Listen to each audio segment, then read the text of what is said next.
I've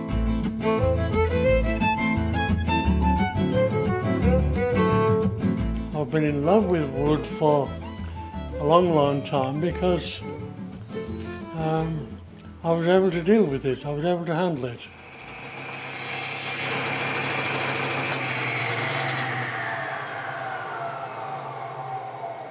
That was quick. It's fair to say I'm past my best, you know. So how old are you, Harry? In January '95. And how did you start woodworking? Oh, when I was about 16, I suppose. Well, my first efforts were making an old wooden plane work by planing the damaged sole and inserting a mouthpiece to the plane. And once I've got a good sharp plane and a decent saw, I set about making a table lamp in scraps of American walnut which came from an old sideboard. Well, this is our desk I made from an old walnut tree. When I was in my 70s, and it was from the remains of a tree which was being sawn up for firewood. I realised that there was enough timber in the tree to make it worthwhile to prevent its being sawn for firewood, and this is the result of the piece after my efforts with the tree. Yes, this piece falls away, and by doing it by this means I was able to get bigger drawers. Is that your idea? Yes, that part of it was. Well, what I was surprised to discover was that the underframe had already been done in 1931 by Gordon Russell.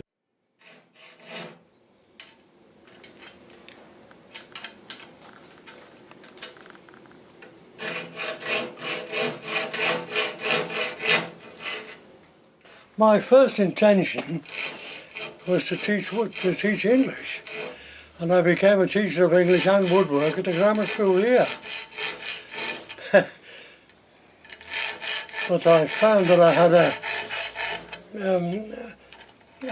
minor gift for woodwork when I was a late teenager, and took it up, and then I found I was able to pass the exams, so I passed the exams for teaching, and then went on to get a qualification at Nottingham University, and I taught English. Well, these are shelves for about 400 books, and I was able to use remnants of English walnut from previous jobs, and you will see, I think, that it houses a fair number of volumes. This is a mitered tenon. Stub tenons on the mitre, and of course these are very fine panels within the narrow frame. It gives the lower structure a rigidity which it wouldn't normally have. I made the doors in 1973, I think, and the two central panels were made from one piece of wood cut down its length. So that was quite a tricky operation. I didn't have a circular saw big enough to cut the panels, so I had to saw them down by hand. English walnut figures a lot in your work. English walnut is probably my favourite timber. This is made from English walnut, and it's a single plank of timber sawn into 9 strips, planed at the meeting edges and then glued together to form the curve. There were 9 flat surfaces, planed again across the grain and eventually scraped until it produced a continuous curve. Yes,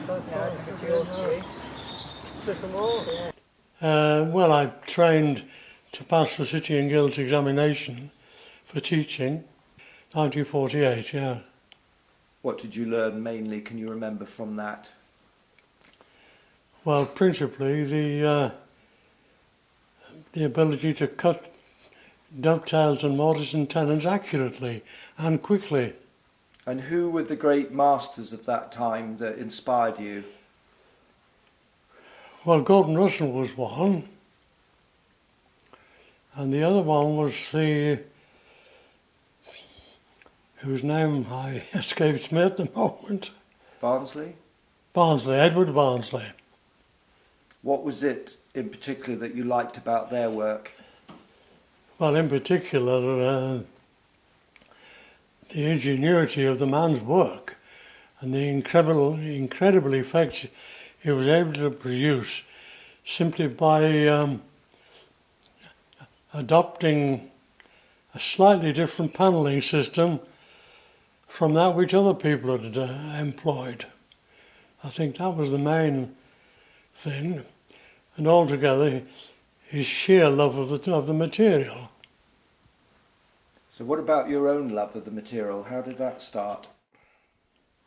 I've been in love with wood for a long time because I was able to deal with it, I was able to handle it. What's that mean? Wood seemed to be well disposed towards me as I was towards the material. That's as much as I can say about that, I think. But the joy of making things? Yes, there's always a pleasure in making something which you not only enjoy making yourself, but gives pleasure to somebody else. Well, I taught altogether for 37 years. What would you say about young people doing woodwork today? They don't get sufficient opportunity to handle tools well early. They should learn that, I think, from about 12 upward.